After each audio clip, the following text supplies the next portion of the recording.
So the consequences of understanding a new market are essential for a startup. This was a startup killer for decades. In a new market, there are no customers, so revenues might extend out for years.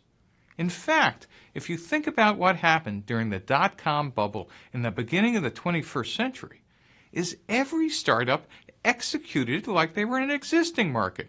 They hired salespeople, they spent marketing dollars in scale of tens of millions of dollars trying to create end-user demand for a market that didn't exist.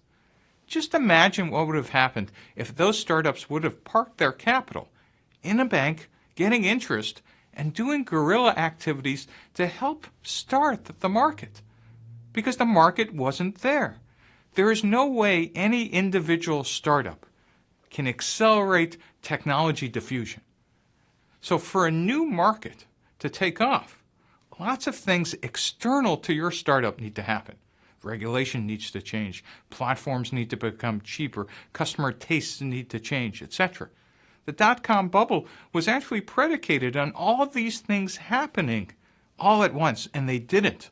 And therefore, all that money that got raised got spent trying to acquire customers when there were none. The test for whether you're in a new market is not whether 30 people in your regional cluster or in Silicon Valley or New York have heard about your technology.